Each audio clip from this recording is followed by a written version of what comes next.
Welcome back to Dano Does Things. Now, I'm not sure if it's just my Instagram algorithm, but I have seen so many reels and videos showing these super cool textured and swirly acrylic paintings. From watching the videos, I thought I could recreate it, but all the videos usually jump around, so you don't get to see the process from start to finish.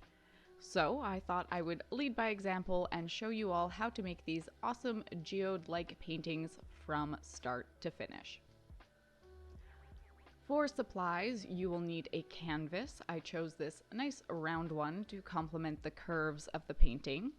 You will need acrylic paints, and you need a decent amount of them, so I wouldn't recommend getting anything too fancy or too expensive.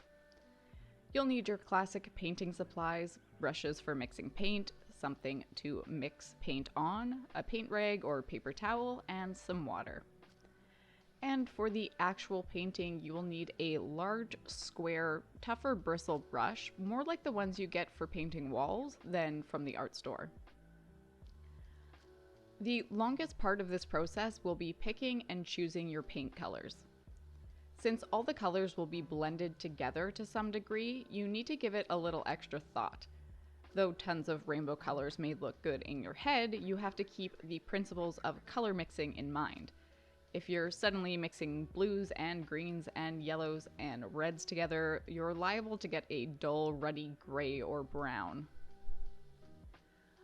I personally like going with one base color and then making variations of that color, darker and lighter, warmer and cooler.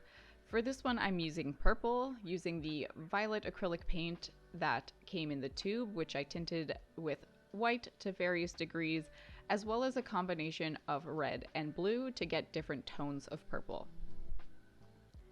When you're putting your paint on the canvas, I advise starting with a generous amount of white blobbed onto the canvas. The white will act as a carrier of sorts for your colors and help spread everything around without having to mix an insane amount of colored paint. Those with eagle eyes will be able to spot a few bald spots on my canvas where I could have used even more paint than I did. It is important to have some paint blobs close to the edges as well, so you can start your paint dragging right on the edge.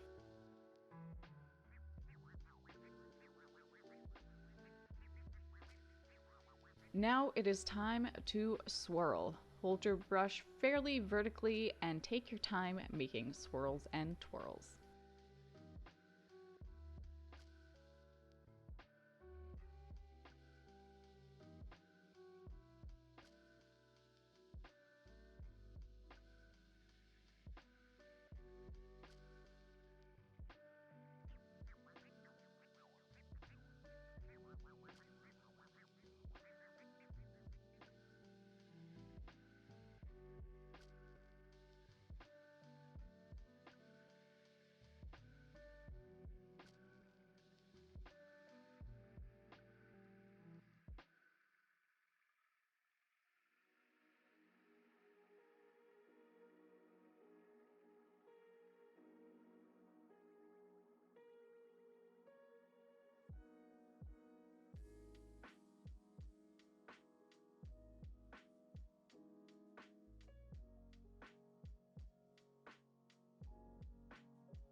Once you are happy with your pattern, and mind you, this is one of those projects where less can definitely be more, you can paint the edges of your canvas or leave them white and leave the canvas to dry.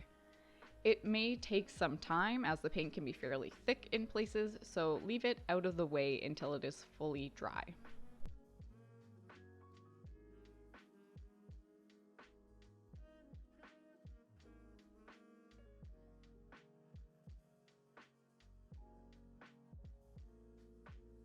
I hope you really enjoyed this video. If you did, please give it a thumbs up, and if you want more crafty videos every Wednesday, subscribe to Dano Does Things. Thank you so much for watching, and we'll see you next week.